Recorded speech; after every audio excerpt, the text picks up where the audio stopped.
If you wake up tired, stay tired, and go to bed tired, you're not lazy. Your energy is leaking. Today we're going to find the leaks and plug them. By the end, you'll have a step-by-step plan to take your energy back in 7 days. We'll use a simple model. Your battery. Things either charge it or drain it. We'll map your drains: sleep, food, movement, mind, medical, environment, and attention. Grab notes. For each statement, say yes or no. I wake up unrefreshed even after 7, 8 hours. I snore or my partner notices pauses. I crash hard 3 hours after meals. Caffeine after 2 p.m. doesn't affect my sleep. I feel wired but tired at night. I doom scroll in bed. I felt down or anxious most days for 2+ weeks. Let's tackle the biggest energy leak of all: sleep. We've been sold a myth that success requires sacrificing it, but the truth is, sleep is the non-negotiable foundation for your energy, focus, and health. The secret isn't just hours in bed, it's about quality and timing. Think of it as a biological rhythm you must synchronize with. Get this right, and you'll unlock a level of vitality you thought was lost forever. It all starts with your internal master clock, your circadian rhythm. This 24-hour cycle tells your body when to be alert and when to rest. The most powerful way to set this clock is Rule #1. Maintain a consistent wake-up time. Yes, even on weekends. Waking at 7 a.m. on weekdays and 11 a.m. on Saturday creates social jet lag, confusing your body and leaving you drained. Your wake-up time is the anchor for your entire day. Even after a bad night, get up at your anchor time to reset your rhythm. Rule #2 is to master the most powerful signal for that clock: light. As soon as you wake up, get 10-15 minutes of bright, natural daylight. This tells your brain to shut down the sleep hormone, melatonin, and wake up. Conversely, in the evening you must do the opposite. Dim the lights and use night mode on your devices to reduce blue light. This signals your brain that the day is ending, allowing melatonin to rise and prepare you for deep, restorative sleep. Next, let's talk chemistry, specifically caffeine. It works by blocking adenosine, a chemical in your brain that builds up all day to create sleep pressure.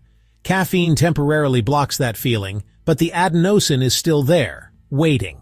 Here's the critical part. Caffeine has a half-life of up to 10 hours. That means a 4 p.m. coffee can mean half of its caffeine is still active in your brain at midnight. It blocks adenosine and prevents you from entering the deep stages of sleep crucial for physical repair and memory. You might fall asleep, but the quality will be severely compromised. The solution is a simple caffeine curfew. For most people, that means no caffeine after 2 p.m. This gives your body enough time to clear it from your system so your brain is actually ready for rest. Finally, optimize your sleep environment. Your bedroom should be a sanctuary for sleep and nothing else. This means making it cool, dark, and quiet. First, cool. Your body's core temperature needs to drop to initiate sleep. Aim for a room between 60 and 67 degrees Fahrenheit or 15 to 19 Celsius. Second, dark. Pitch black. Even small amounts of light disrupt melatonin. Use blackout curtains or a sleep mask. Third, quiet. Sudden noises can pull you out of deep sleep. Consider earplugs or a white noise machine. And the most important rule for your sanctuary: get the phone out of the bedroom. It's not just about blue light. Your phone is a portal to stress and distraction. The simple act of charging it in another room creates a powerful psychological boundary. It tells your brain that the bedroom is for sleep only. This one change can be transformative. Fixing your sleep isn't about adding another chore. It's about removing the single biggest obstacle standing between you and a life of abundant energy. By setting your internal clock, managing your caffeine, and creating a true sleep sanctuary, you are not losing time. You are investing in a more focused, vibrant, and powerful you. Let's talk about our second major energy leak: food and nutrition. It's a topic we all engage with daily, yet its profound impact on our energy is often misunderstood. Think of your body as a high-performance engine. The food you eat is its fuel, but not all fuel is created equal. The quality, composition, and even the timing of your fuel intake can either supercharge your day or leave you sputtering on the side of the road. At its core, food is chemistry. And the single biggest energy thief in this chemical equation is the blood sugar roller coaster. When you consume simple carbohydrates or sugary foods on their own, think pastries, white bread, or soda, they are rapidly converted into glucose, flooding your bloodstream. Your body responds by releasing a surge of the hormone insulin to shuttle that glucose into your cells for energy. But this rapid, massive insulin response often overshoots, pulling too much sugar out of the blood. The result? A big crash.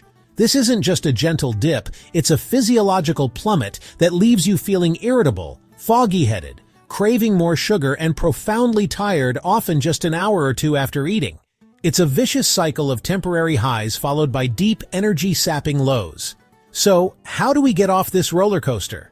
The secret isn't to eliminate carbs, but to be strategic. This brings us to our first powerful solution: mastering your meal sequence. The order in which you eat your food can dramatically change its chemical effect on your body. The golden rule is to start your meal with fiber and protein. Always begin with your vegetables. The fiber in veggies creates a kind of mesh in your intestines, which slows down the absorption of any glucose that follows. Next, move on to your protein and healthy fats, your chicken, fish, tofu, or avocado. These macronutrients further slow digestion and signal to your brain that you're full, preventing overeating.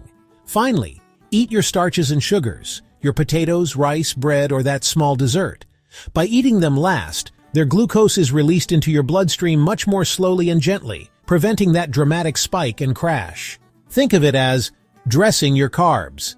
An apple eaten with a handful of almonds has a much kinder impact on your blood sugar than an apple eaten alone. Try it with your next meal. Start with a salad or some non-starchy vegetables and see how you feel. Our next energy fix is deceptively simple: hydration. Even mild dehydration, a loss of just 1 to 2% of your body's water, can manifest as fatigue, difficulty concentrating, and headaches. When you're dehydrated, your blood volume decreases. This forces your heart to work harder to pump oxygen and nutrients through your bloodstream, which is a direct drain on your energy. Don't wait until you feel thirsty. By then, you're already dehydrated. Aim to sip water consistently throughout the day. A good visual guide is the color of your urine. Strive for a pale, straw-like yellow. And remember, you can eat your water too. Foods like cucumber, watermelon, and oranges are packed with water and can contribute to your daily intake. Finally, if you're doing everything right with your diet and hydration, but still feel exhausted, it's time to look for hidden drains. Persistent fatigue can be a sign of underlying nutrient deficiencies that won't show up on a basic checkup. It's crucial to partner with your doctor and ask for specific lab tests. Ask them to check your ferritin, which measures your body's iron storage. You can have normal blood counts, but low iron stores, a condition called iron deficiency without anemia, which is a major cause of fatigue. Also, request tests for vitamin B12 and folate, which are essential for producing healthy red blood cells that carry oxygen. Check your TSH or thyroid-stimulating hormone, as an underactive thyroid can grind your metabolism to a halt. And don't forget vitamin D, which functions like a hormone and is critical for energy and mood. Uncovering one of these deficiencies can be a life-changing discovery. Taking control of your nutrition is one of the most empowering steps you can take towards reclaiming your energy. It's about making conscious, informed choices one meal at a time. Movement makes mitochondria. The enemy is all day sitting. You need frequent mini-bouts every 30-60 minutes. For brain fog, 5-10 minutes of brisk walking after meals. Weekly, 2-3 short strength sessions. Full body, 20-30 minutes. Make at least one easy day after any hard day. Chronic stress keeps you in fight or flight. Wired at night, flat in the morning. Breathing downshift. 4-second inhale, 6-second exhale for 2 minutes to flip on the parasympathetic system. Two-list method. Must do 3 and can do later to reduce decision fatigue. Sometimes the leak is medical. Sleep apnea, anemia, thyroid issues, blood sugar problems. Once you find it, energy comes back. Your room can drain you without you noticing. Fresh air, Colorado detector, dark and quiet bedroom. Energy disappears with constant context switching. Batch tasks, turn off non-essential notifications. Here's your 1-week experiment. Daily baseline. Wake at the same time, get morning light, protein-forward breakfast. Move every 60 minutes, walk after meals, phone out of bedroom. Day 1, sleep sanctuary. Day 2, blood sugar calm. Day 3, movement microdoses. Day 4, stress off-ramp. We've covered a lot of ground in our journey to reclaim our energy. We've dissected the hidden leaks that drain our vitality day after day. It can feel like a lot to take in, and you might be wondering, where do I even begin? If that's you, I want to distill everything down to the 3 most powerful, non-negotiable habits. Think of this as the 80/20ths of energy. These are the 3 changes that will give you the most significant return on your investment. If you do nothing else, do these. They are the foundation upon which everything else is built. First, and arguably the most important, anchor your wake time and get morning light. Your body runs on an internal 24-hour clock called the circadian rhythm. The main gear of this entire system is a tiny region in your brain called the suprachiasmatic nucleus, or SCN. To set this master clock correctly each day, it needs a clear signal. That signal is a consistent wake-up time, even on weekends. This tells every cell in your body, from your brain to your liver to your muscles, the day has begun. The second part of this is morning light. Within 30 minutes of waking, expose your eyes to 10 to 15 minutes of direct sunlight. This light is the trigger that slams the brakes on melatonin, the sleep hormone, and kickstarts the healthy morning cortisol pulse that makes you feel alert and ready to go. Even on a cloudy day, the light outdoors is exponentially more powerful than your indoor lights. If sunlight isn't an option, a light therapy lamp can work wonders.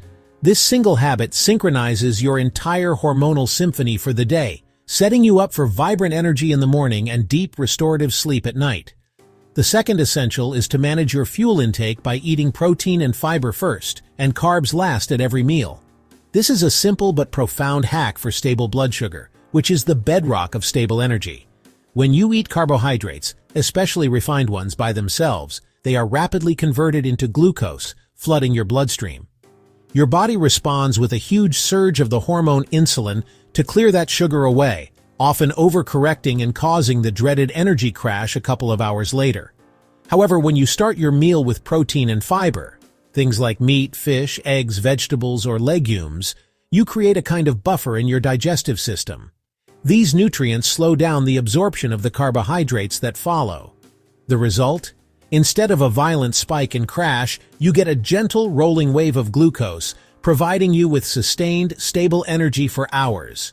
This isn't about demonizing carbs, it's about strategically timing them. So eat your salad before your pasta, your chicken before your bread, your eggs before your toast. This simple shift in order can completely transform your afternoon energy levels. And the third essential, move every hour and walk after meals. Our bodies were not designed to be sedentary. Sitting for prolonged periods is like creating a stagnant pond inside your physiology. Your metabolism slows, circulation decreases, and your muscles go dormant. To combat this, set a timer and simply stand up and move for 2 to 5 minutes every hour. Do some squats, stretch, walk to get some water, anything to break the state of being still. This reawakens your system and keeps your metabolic engine humming. Then supercharge this habit by taking a short 10 to 15 minute walk after your meals. This is one of the most effective ways to manage blood sugar.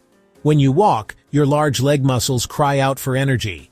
They act like glucose sponges, pulling sugar directly from your bloodstream to fuel their movement without needing a large insulin response.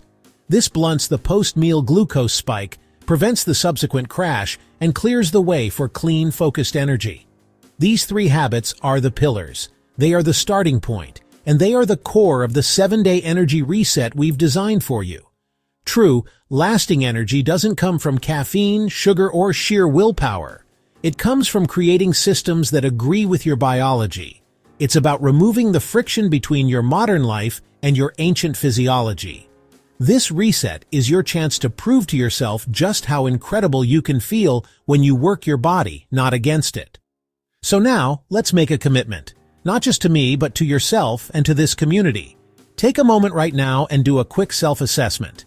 On a scale of 1 to 10, with 1 being completely drained and 10 being vibrant and full of life, what is your average energy level right now? Be honest. Drop that number in the comments below. This is your day 0 score, your starting line. Then, for the next 7 days, I challenge you to implement these 3 essential habits. After that week, come back to this video. find your original comment, and reply to it with your new score.